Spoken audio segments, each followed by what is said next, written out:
ein Umzug, Sie haben es wahrscheinlich selbst schon mitgemacht, ne? Ist anstrengend, teuer und irgendwas geht auf jeden Fall immer kaputt. In Köln, da zieht jetzt eine komplette Brauerei um, nach 100 Jahren raus aus der viel zu eng gewordenen Innenstadt. Aber wie? Der Mega-Umzug, wir waren dabei. Im Herzen der Stadt wird es gebraut. Das Kölsch in Kölle. Und das seit über 100 Jahren, mitten in der Innenstadt. Aber es wird eng. Verdammt eng. Kein Platz zum Rangieren, kein Platz zum Ausbau der Produktion. Deshalb zieht die Traditionsbrauerei Gaffel jetzt um. Gebraut werden soll in Zukunft auf der anderen Rheinseite. Doch dafür müssen 8 riesige Gärtanks per Schwertransport mitten durch ein Wohngebiet transportiert werden. Scheiße, dieser fucking Kabel hier.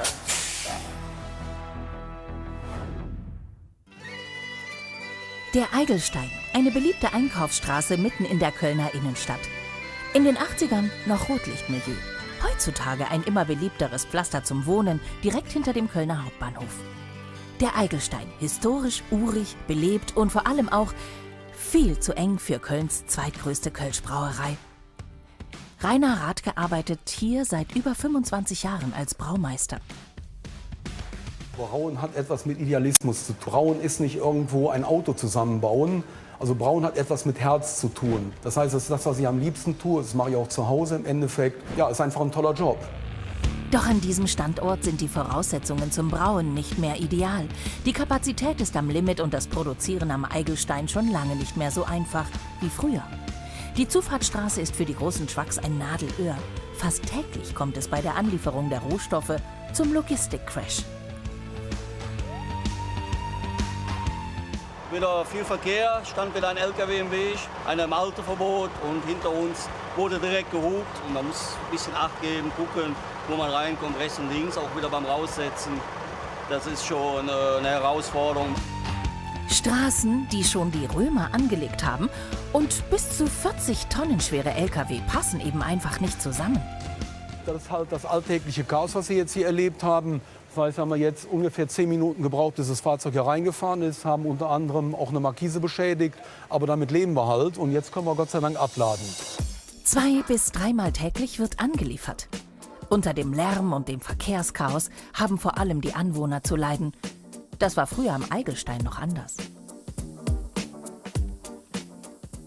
Ich sag mal so im Laufe der 80er Jahre, wie das hier noch Rotlichtmilieu war, ist die Brauerei natürlich zunehmend zum Störfaktor geworden. Die Probleme, die wir hier haben, also das heißt die ganze Logistik, die Anfahrt, die Abfahrt, die engen verwinkelten Gassen hier, die wollen wir natürlich dann an dem neuen Standort nicht mehr haben. Aber es ist natürlich auch so, dass wir da mitten im Industriegebiet sind und 1,25 die Menschen, die wir hier sehen, verlassen.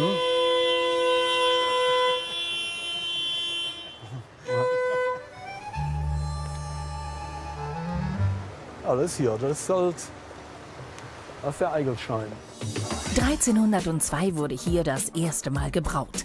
Ende der 40er Jahre waren es 10.000 Hektoliter. Und heute produziert die Brauerei 50 Mal so viel Bier.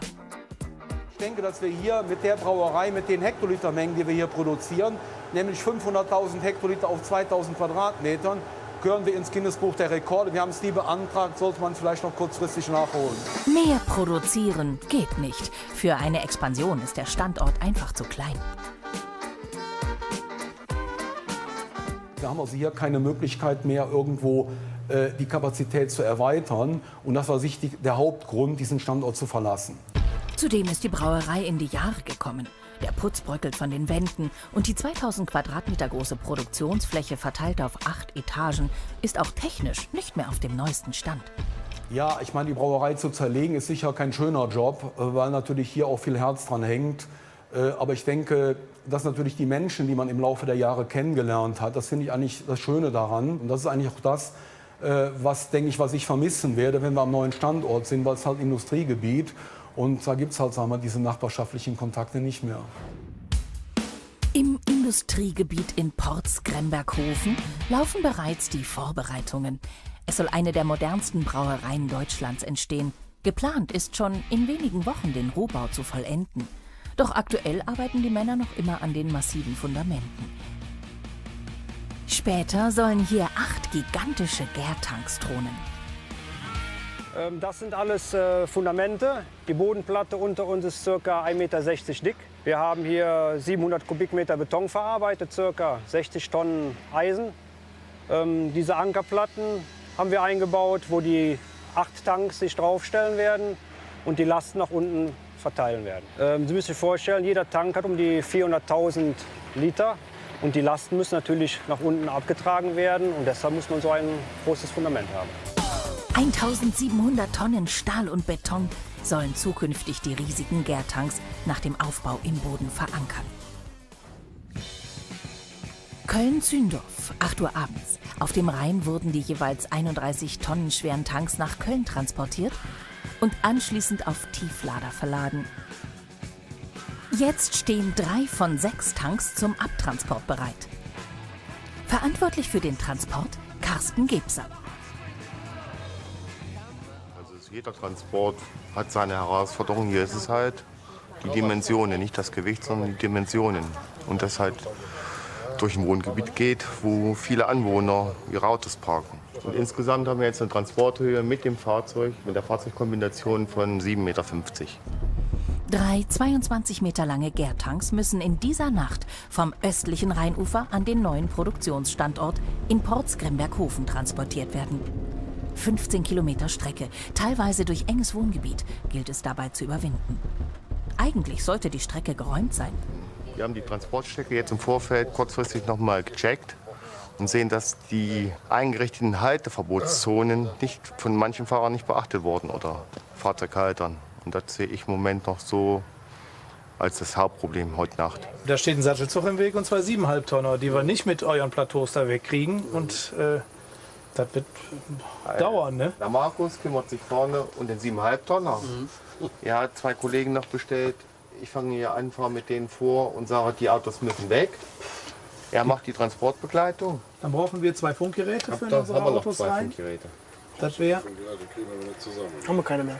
Ich habe noch, ja, eins muss er auf jeden Fall haben. Also Und eins noch muss Eins ich habe ich haben. auf jeden Fall. Ich muss mit dem ersten sprechen.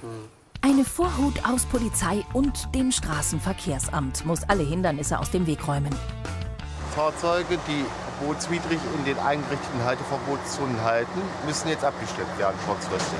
Es gibt ein bestimmtes Prozedere, das heißt erstmal eine Halterfeststellung zu machen, man kann nicht gleich abschleppen. Und da sind die Kollegen von ihm jetzt dran mit einem anderen Kollegen von mir. Und wenn das nicht gelingt kurzfristig, werden sie abgestellt. Im Schritttempo setzen sich die 3 Sattelzüge von jeweils 31 Metern Länge in Bewegung. Aufgrund der enormen Ausmaße und der engen Straßen muss die hintere Achse des Tiefladers separat gelenkt werden. Warte mal! Lenk doch rüber! Ist doch was enger geworden hier. Durch die Lampe da oben sind wir jetzt wieder. Der läuft doch komplett nach rechts. Mehr kann ich nicht. Ah, Gott, Ja, fahr weiter. Mann. Scheiße, diese fucking Wenn das- Kabel hier. Da bleiben! Doch schon an der ersten Kurve wartet für den Lenker bereits das erste Problem. Die Höhe der Straßenlaterne und die enge Kurve hat er beim Rangieren nicht richtig eingeschätzt. Das kostet den Schwertransport wertvolle Zeit. So Scheiße, die Pumpe, die kommt so langsam. Ja, aber du hast nicht genug rausgefahren beim ersten Mal. Beim ersten Mal, ne? Ja, weil sonst funktioniert. Der ist nämlich stressig. Dreck, zack, rumgekommen. Gut, da hat er bei mir ja gesehen, der Drecksack. Ja. Nee, ich weiß, was du meinst, hast recht, ja. Ist schon alles ein bisschen eine enge Kiste hier. Doch nicht jedes Hindernis kann ausmanövriert werden. Manchmal helfen nur pure Gewalt oder ein paar freundliche Worte, um die Schaulustigen auf Abstand zu halten. Was machen Sie? Lenken. Bitte? Lenken. Lenken? Ja. Was lenken Sie? Junge Frau, die Reifen hinten. Können Sie bitte gerade beiseite bleiben? Mal danke. Ja, Dankeschön. Was für bekloppte Leute hier rumlaufen. Wie viele? Die laufen mir eben fast zwischen die Achsen. Ne? Das ist wie bei einem Unfall, ne? Ja, wenn was passiert, aua, du hast mir wehgetan, ne? Gefahr droht vor allem von oben. Gerade der Lenker für die Hinterachse muss immer vor abbrechenden Ästen auf der Hut sein. Ja, man muss halt überall seine Augen haben. Ne? Also man muss halt versuchen, nicht getroffen zu werden. Und dennoch versuchen auch, den Anhänger schön zu manövrieren. Das ist halt immer so eine Zwickmühle. Entweder kommt viel runter oder der Anhänger geht, also der Behälter geht kaputt. Mittlerweile ist es 4 Uhr morgens und wieder gerät der Konvoi ins Stocken. Jetzt haben es die Transportprofis mit Falschparkern zu tun, die das temporäre Halteverbot ignoriert haben. Im Moment haben wir das Folgendes. Zuerst müssen wir eine Halterfeststellung machen, ob die Leute, die hier nebenan wohnen, die Möglichkeit geben, das Auto noch umzusetzen, wegzufahren. Ansonsten werden sie umgesetzt. Die Polizei lässt nochmal Gnade vor Recht walten. Statt abzuschleppen, klingelt sie den Halter des Fahrzeuges aus dem Bett.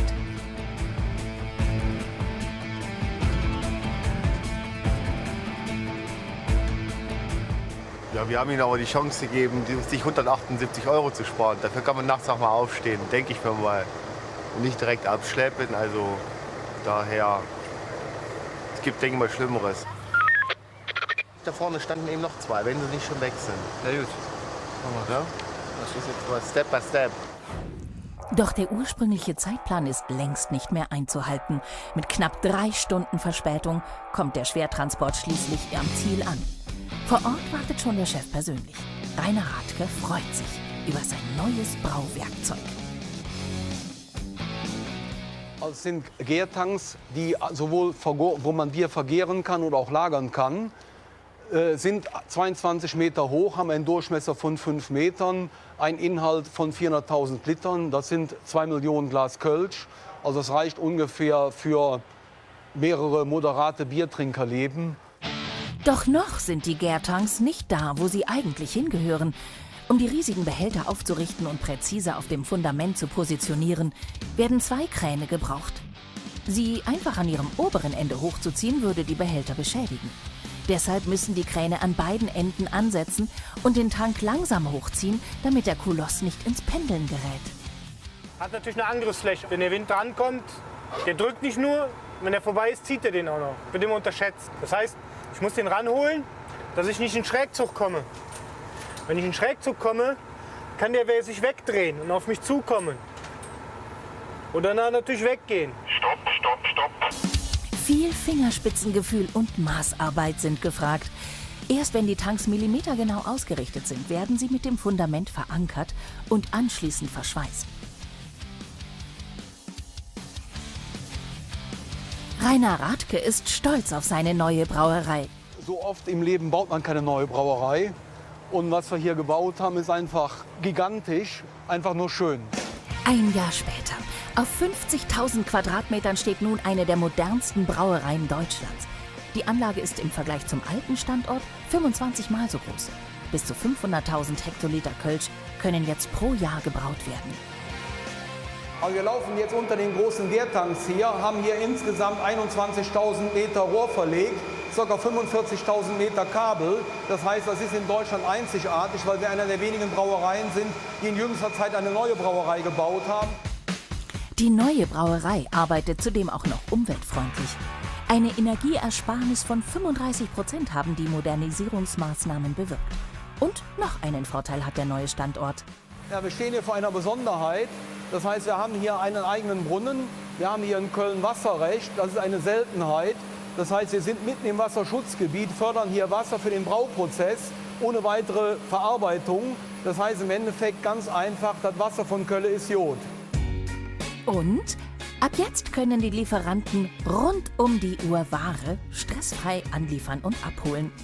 Rainer Rathke freut sich über noch mehr Vorteile.